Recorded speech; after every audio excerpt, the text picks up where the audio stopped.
Claudine Barreto ng reklamong paglabag sa Anti-Violence Against Women and Their Children Act laban sa asawang si Raymart Santiago. Bilang patunay, nagpakita si Claudine ng ilang litrato ng tinamo niyang mga galos at pasa mula umano kay Raymart. Si Raymart kumpiyansa namang lalabas din daw ang katotohanan. May report si Nelson Canlas.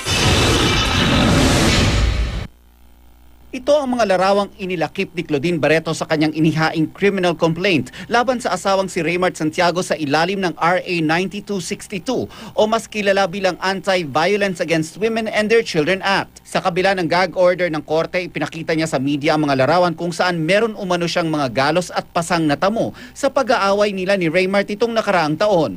Sa ilang larawan pang ipinakita ni Claudine, makikita na hinahatak siya umano ni Raymart pababa ng isang sasakyan. Nakasaad sa reklamo ang pang-aabuso umano ni Raymart kay Claudine na pisikal, psychological at maging pinansyal. Inireklamo niya rin si Raymart ng marital rape. Ang pang-aabuso nagsimula pa raw bago sila ikasal taong 2002. Hindi lang naman upang bubugbog yung pinagdaanan ko kundi mental torture So, ayoko lang mapagdaanan din ng mga anak ko yun. That's all I can say. Kung natagalan man, it's because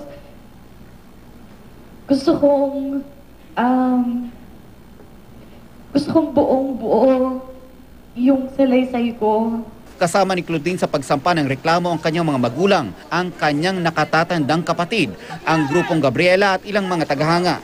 Hindi naman ikinagulat ni Raymart ang isinampang reklamo ng asawa. Inaasahan na raw ng kampo nila ito. Kumpiyansa din siyang malalaman din ang katotohanan.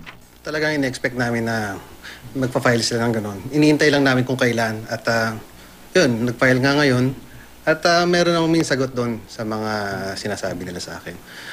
Meron sila ebidensya, meron din akong ebidensya. Kung tutusin, dapat contained lang to at hindi dapat pinapublicize ng gano'ng kalaki.